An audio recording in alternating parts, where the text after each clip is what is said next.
I was born and raised in New Mexico. My mother was actually raised with Montague on his ranch near Reserve, New Mexico. When she was 5, her mother decided that she needed to bring her to the big city because she wanted her to be educated.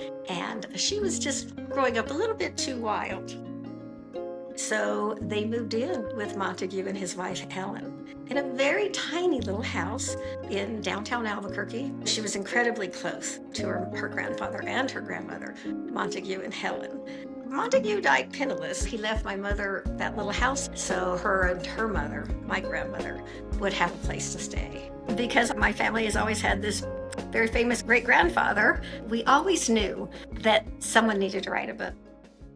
Shelley is my cousin, but she was more like my sister. We were very, very close.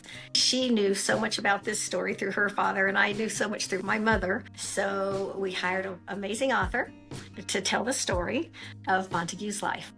We can tell it the way it should be told, directly from the descendants. I'm his great-granddaughter, and some of that courage has to run through my veins. I know it did through my mother. She faced a lot of hardships in her life. Like many people, we've had our own difficulties. 10 years ago, I lost my sister. She died of sudden death syndrome. 6 months later, I was diagnosed with a very aggressive form of cancer and was not expected to survive. My mother told me, she said, "You dig deep. You can beat this." So I survived with my mother by my side. And I had Shelley. During this book, Shelley and I were so excited when we started. And 1 month after we got started with the writing of this book, Shelley was taken ill and died in 3 days. Very unexpectedly and suddenly. She was my partner, as was my mother.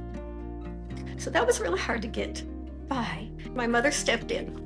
And my mother was older, and this book had really, really revitalized her. We'd lost my dad a few years earlier, and this gave my mother something to live for. 6 months later, after we lost Shelley, my mother was diagnosed with a very aggressive form of lung cancer and given only weeks to live. So I moved her into my house, and I took care of her until the day she died. She died in my arms. I didn't want to go on. So much of this I'd done because Shelley and I knew it needed to be done. We did it for my mother. I lost all momentum. We lost a lot of time. I couldn't go back to the computer. I couldn't go back to taking notes, doing any research. I had gone from 2 partners to totally by myself. But before my mother died, she made me promise that I would finish this book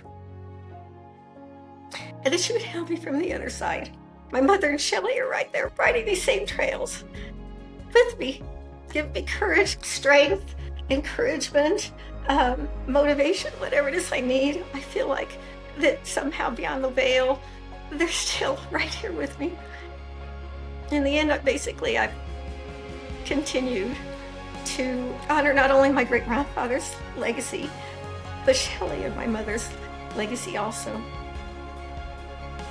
My biggest message is we all need a hero in our life. Keep your faith, perseverance, we all need that, strength, and hope. So I'm really hoping that this story gives you some. I know it has me.